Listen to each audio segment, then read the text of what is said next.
دلو ولا لا مش أنا سي تدمصخ ግን ስታክ ይገብራል ንዓይ ጥራይ ድዩ ወላ ምስምዕ ካሎ ፊልሞን ولا نعي ولا شيء. ኦኬ ከምዚ ይቆራረጽ ኣሎ ፍርፍር መጽ ኣሎ حج سامع لهم أو ሕጂ ተዛረብስከ يا نعنا سي نحنا دوبكم نسجر كلناس بهادينكا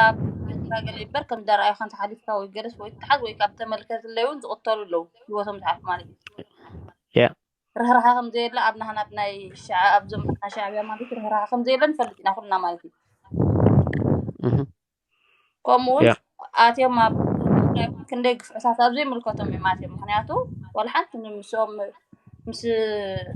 مسمى حارب جمر وكناس ولا حتى يتراس وكلا يكون يرتوينا بعد ماتي بزحاتهم قفعز وصلوا مالو مالتي هم معسكرنا بيرتراس تمرس مالتي واحنا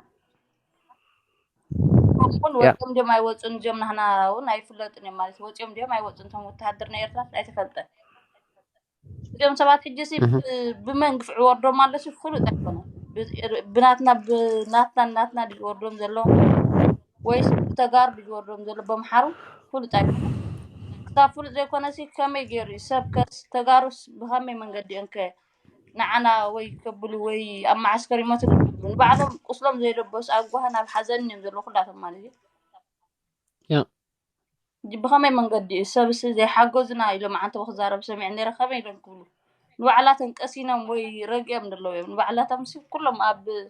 تاشمي مزلو أب حزن مزلو ترى هوا ونسي جمر وين برزلو ملسر هوا يرخو مزلو بعد يا صباح الله أصل ده حال زي ما سميت ريتو حجي كحل فكر الزرب سقم اللون ده. اوكي እቶም ካብ ጽቡቕ እንድያ ዘላ ሕጂ ካብቶም ካብ ማዓስከራት ንኤርትራ ተወሰዱ ካብ ሕንጻጽን ሽመልባ ክንብል ከለና ሕጂ ስርአ ሽመልባ ልዕሊ 10 ዓመት ተቐመጡ ሰባት ነይሮም ክኾኑ ይኽእሉ እዮም ተሓፂምካ ናብ ጭቃ ከም ብሓድሽ ድሕሪትካ ብጣዕሚ ኢኻ ትሓዝን ማለት እዩ ካብኡ ተመሊሶም እንታይ ገሮም መስለኩም ኣነ ዝገርመኒ ማለት እዩ ነቶም ዝተረፉ ሓደ ሰባት ንማዓስከር ንኤርትራ ምስ መሊሶሞም ኣብ ኤርትራ ምስ መለስዎም ንገለገለ ኪዱ ዓድኹም ኢሎም ሰይዶሞም እንታይ ገረሞም ከምዚ ኣንሒካ ዝኣሰርካያ ደረስ ተፈትሐት መስላ ሰዲዶሞም ምሽ እትዮም ነንገዝኦም ሰይዶሞም እቲ ብዚ ስደት ዝነብር ከምዚ ኸማና ማለት እዩ ወይ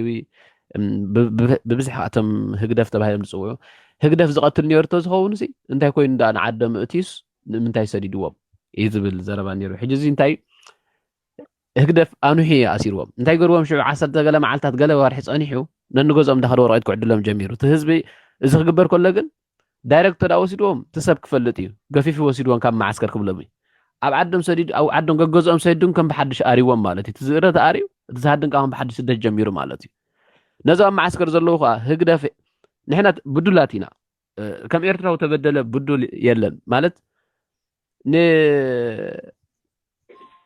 ንሕና ናብ ንጠርዖ የብልናን ንህግደፍ ሃያ ማዓስከር ይብደለዎ ሰብካ ካይድብሎ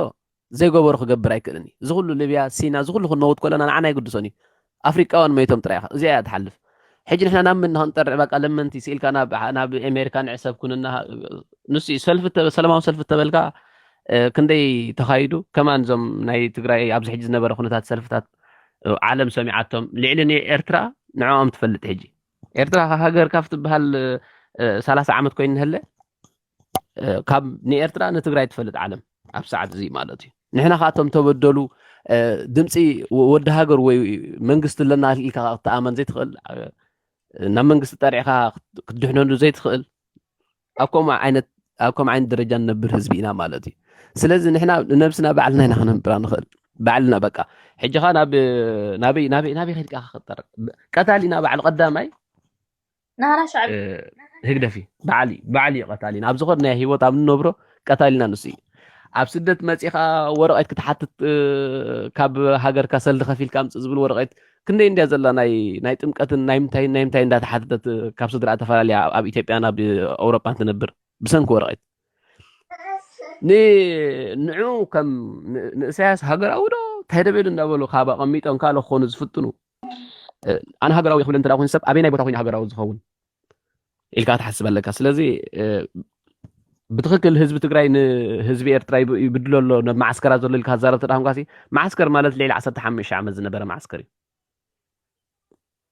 ናይ ቀደም እዩ ማዓስከራት ማለት እዩ ስለዚ ኣብሎም በፂሑ ከምዚ ይገብረና ኣሎ ተልካ እውን እኮ ንሶም እኮ ሓዘንተኛታት እዮም ይብድል ተዳልዩ ወላ ከምበዳል ወላ ቀምጥ ኣሎ ንሶም እንታይ ደጽቦ ረኺቦም ያ ቀጽል ሃይበ طوال أنس أنت يمبلكني أتوقع دي حردا تنتي فبجد أنا موت أنا بس هكذا فندينا ما عندنا رقم نوتينا أمر بتيجي نتا عدنا بتقرأ عتين أفتكر حد قال زوات أن أوروبا قال لك أو ترفت على إذا تجمع يلا تجمع دلو تقرأ مس أمحراي تراي مس يترا ولا حنت زرقهم دقريب أمحراي نتقرأ يكون مركبو كتجوز يكون سولو ما ينقزان أديا أبمن قهتيم